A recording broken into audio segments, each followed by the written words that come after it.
Alerto mga SSS pensionado, releasing o crediting ng iyong pensyon ngayong buwan ng Nobyembre, may pagbabago, mas maaga kaysa inaasahan. Alamin natin, kasama na kaya ang second tranche, 1,000 piso na increase, mamaya-maya ating pag-uusapan. Hold up.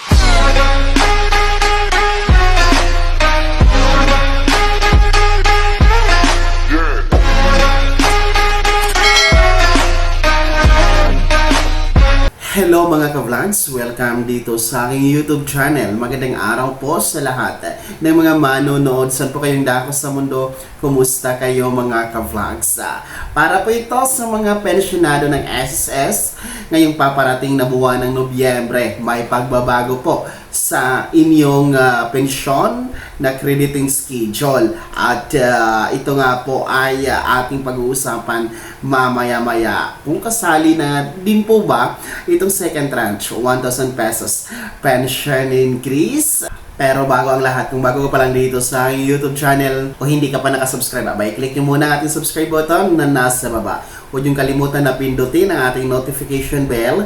Ilagay nyo po sa all para naman updated kayo sa lahat ng mga videos na i-upload ko. Yes po, mga SSS pensionado, makinig dahil para po ito ngayong paparating na Nobyembre. Tungkol ito sa inyong crediting schedule ng inyong pensyon sa naturang buwan dahil may pagbabago. Mas maaga kaysa inaasahan. Mas maaga ninyo itong matatanggap. Mas maagang ibibigay ni SSS, mas maagang makikredit sa inyong ATM bank account ang inyong pensyon para ngayong Nobyembre. Una po, para sa ating mga first batch na kabilang, no, yung mga merong date of contingency o araw ng kapanganakan mula 1st to 15th day of the month. Ang original crediting schedule nyo po ay tuwing first day of the month. So, November 1 po yan. Pero, ang November 1 po kasi, no, ay isang national holiday dahil paggunita po natin yan simula na araw sa paggunita ng pagpanaw ng ating mga mahal sa buhay.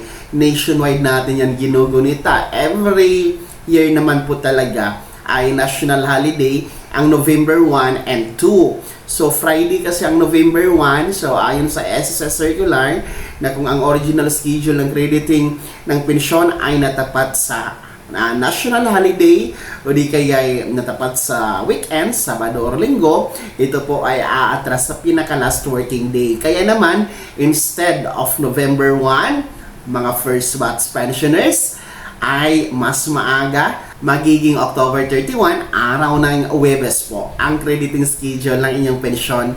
Mga first batch pensioners ng SSS para ngayong buwan ng Nobyembre. So, sa mga nagsasabi, no, may nababasa kasi ako ng mga komento na ang October 31 daw ay half day.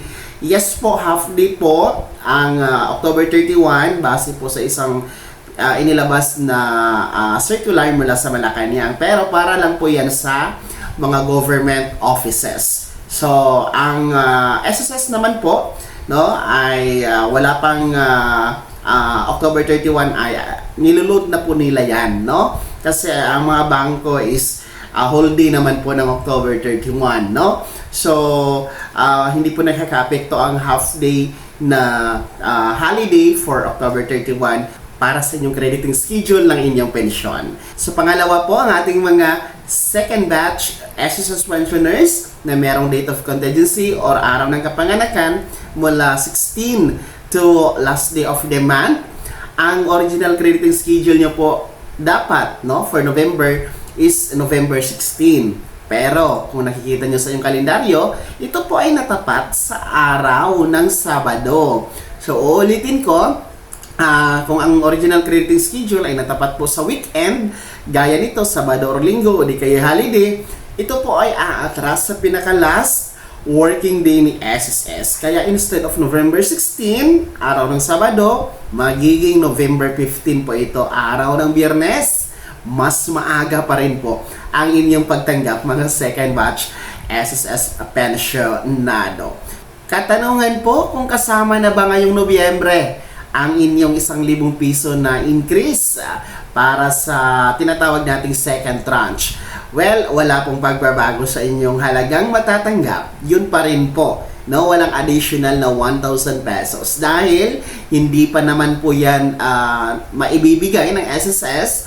Wala pa pong latest status hinggil nga po sa second tranche 1,000 pesos pension increase. Siguro no, itong second tranche ay mapag-uusapan siguro ito kapag meron na lang bagong magiging SSS president na itatalaga, i-appoint ni Pangulong Bongbong Marcos. Sa ngayon kasi ay ang tumatayong presidente ay ang officer in charge na itinalaga ng Malacanang, no, na sa katauhan ni Vice President for Branch Operations na si Attorney Walter P. Agas. Siya po ang tumatayo ngayon na officer in charge. Well, antayin na lamang po natin siguro na meron pong bagong itatalaga, no, kung sino po ang bagong susunod na maging presidente ng SSS para atin po malaman ang latest status, kung ano po ang stand niya, no? Kung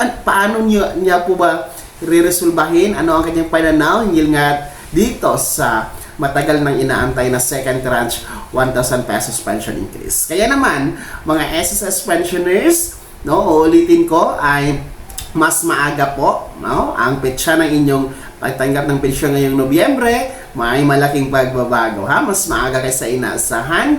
Ang ating mga first batch, instead of November 1, ay magiging October 31. Second batch naman, instead of November 16, magiging November 15. Parang panalo kayo lahat, no?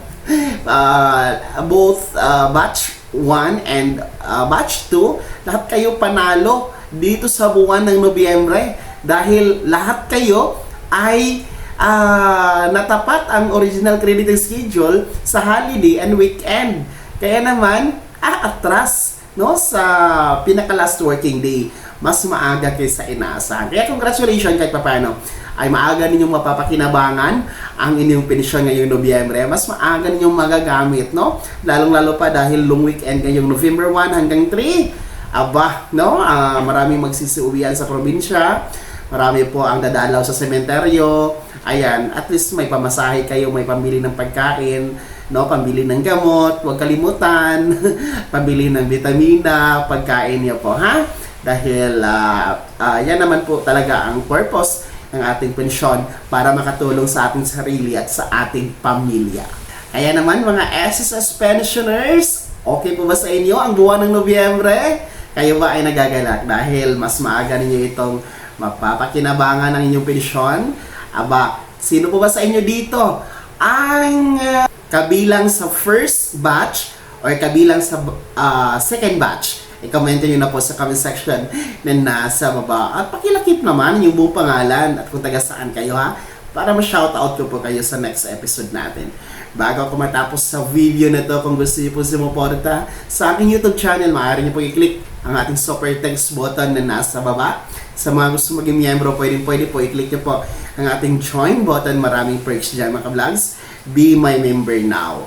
Sana'y naging gabay ang video na to. Kahit paano ay napaalalahanan po natin kayo sa mga mahahalagang petsa na mangyayari sa pagiging miyembro, beneficiaryo at pensyonado sa SSS. Kung hindi ka pa nakasubscribe dito sa aking YouTube channel, maaari nyo nang i-click ang ating subscribe button na nasa baba. Huwag nyo kalimutan na pindutin ang notification bell. Ilagay nyo po sa all para naman updated kayo sa lahat ng mga videos na i-upload ko. Maaari nyo din i-like ang video na to at kung meron ka pa mga katanungan, maaari nyo i-komento sa comment section na nasa baba. Paki-follow na din po ang aking official Facebook page na nasa screen nyo. Muli po, ako si Daniel Timpawan na nagsasabing dito sa aking YouTube channel, Pawang Katotohanan at lahat totoo lamang.